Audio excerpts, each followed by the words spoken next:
Salut les designers, aujourd'hui on se retrouve dans une nouvelle vidéo pour réussir à utiliser les masques d'écrêtage correctement. Comme vous avez pu le voir, j'ai essayé de faire quelques efforts au niveau de la qualité de la vidéo. Vous pouvez me dire dans les commentaires ce que vous en pensez. Pour revenir sur le masque d'écrêtage, ou autrement appelé clipping mask, c'est un outil très utile, cependant ça reste encore un genre d'art mystique pour certains. On va donc apprendre grâce à ces trois techniques comment super bien les utiliser. C'est parti. Dans cette première technique, on va voir comment faire ceci grâce au clipping mask. Alors pour faire cette technique, premièrement, vous allez avoir besoin d'une image qu'on peut sélectionner par exemple sur des sites comme Pixabay, qui sont des sites qui proposent des images gratuites et libres de droit. Ensuite, vous allez devoir créer votre fond. Donc là, nous, on crée notre fond. Puis, vous allez avoir besoin d'un triangle. Et le triangle, c'est très simple. Ça se fait de cette façon. Vous sélectionnez votre outil polygone. Ensuite, vous tracez votre polygone. Et après, vous pouvez jouer avec les flèches du haut et du bas pour ajouter des angles. Et c'est simple, on va aller à 3 angles. On se retrouve avec un triangle. Donc maintenant que vous avez votre triangle, vous pouvez simplement le dupliquer de cette manière. Et ensuite, utiliser l'outil de symétrie verticale pour le renverser. Après, on va le mettre ici. Et on va pouvoir utiliser le premier triangle qu'on a fait pour commencer à faire notre montée. Donc voilà, maintenant qu'on a dupliqué, on va essayer de faire la forme qu'on avait qui partait un peu sur le côté. Maintenant que vous avez votre forme, on va pouvoir l'écarter un tout petit peu et on va pouvoir prendre surtout notre image. Notre image, normalement, quand on l'importe, elle est au-dessus. Et j'attire bien votre attention sur ce point. C'est très important que notre image soit à la couche en dessous de nos formes qui sont juste ici. Donc premièrement, ce qu'on va faire, c'est qu'on va créer un tracé transparent. Donc on sélectionne notre triangle grâce à la touche Shift de cette manière. Et ensuite, on va dans Objet, Tracé transparent. On crée notre tracé transparent. Ensuite, l'étape suivante, on passe à la création du coup du masque d'écrêtage. On sélectionne notre image de fond, puis nos triangles. Et ensuite, on vient créer notre masque d'écrêtage tout simplement de cette manière. Ensuite, on vient sélectionner nos triangles et on leur donne la couleur qu'on veut. Moi, je vais rester sur quelque chose de très sobre. Donc ici, du blanc et pareil, ici, du blanc. Ensuite, vous avez juste à prendre votre fond, vous sélectionnez la couleur que vous voulez. Hop, je prends une couleur au hasard. Et vous avez juste à le mettre au niveau du fond. Et c'est bon, vous avez réussi à reproduire cette technique. Maintenant, on passe à la deuxième technique.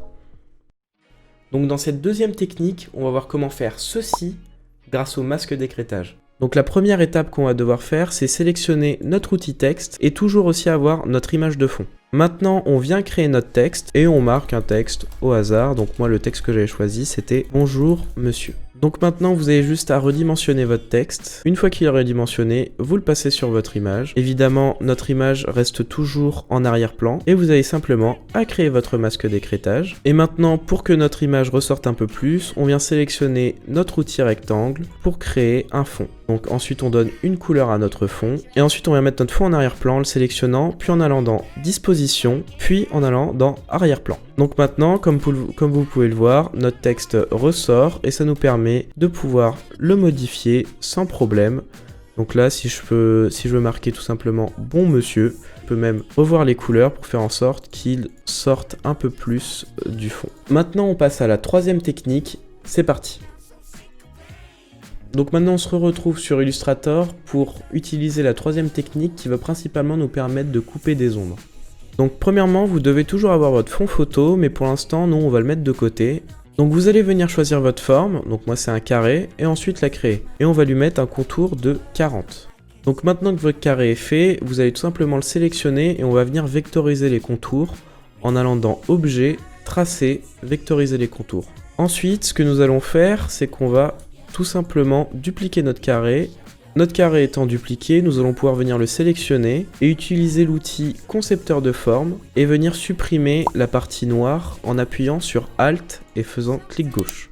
Ensuite, nous pouvons de nouveau utiliser notre outil concepteur de forme et faire en sorte d'allier les deux parties du contour que vous voyez ici. Après, moi je vais changer la couleur de mon carré, je vais le passer en blanc. Donc maintenant que le contour de notre carré est correctement vectorisé, on va pouvoir venir lui ajouter un effet d'ombre en allant dans Effet, Spécial, puis en allant dans Ombre portée. Donc là, l'ombre portée que je voulais faire est déjà paramétrée, donc vous allez simplement la mettre à 75%. Au niveau de X, vous avez simplement à mettre 0, et ensuite au niveau du décalage Y, vous devez mettre aussi 0, puis l'atténuation 30, la couleur, on reste sur du noir. Donc on crée notre ombre, ensuite on crée notre fond, on vient faire clic droit dessus, on va dans disposition et on le met en arrière-plan. Donc maintenant, comme vous le pouvez le voir, on a une partie d'ombre qui est à l'intérieur, mais aussi une partie d'ombre qui est à l'extérieur. Nous, on veut pas cet effet d'ombre qui est à l'extérieur, donc on va venir utiliser un premier masque d'écrêtage pour pouvoir couper cette ombre. Ensuite, on prend notre carré, on vient le placer au-dessus du tout premier, on sélectionne le tout, puis on désélectionne le fond en faisant Shift clic droit dessus.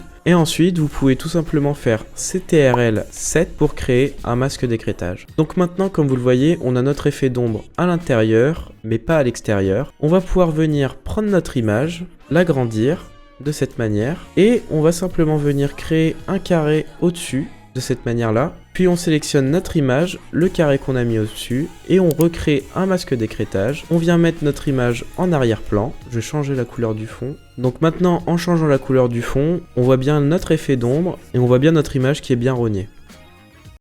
C'est déjà la fin de cette vidéo, j'espère qu'elle vous a plu. Si c'est le cas, n'hésitez pas à laisser un commentaire et aussi à laisser un pouce bleu. Si le principe de ma chaîne vous plaît, n'hésitez pas à vous abonner. Et ensuite, vous pouvez me retrouver, comme j'ai déjà dit, tous les samedis sur Twitch et aussi un autre jour de la semaine. Et ça, je l'annonce dans Twitter, mais dans tous les cas, tous les liens sont dans la description. Maintenant, c'est la fin de cette vidéo. J'espère que vous êtes capable d'utiliser les masques d'écrêtage correctement. Bye!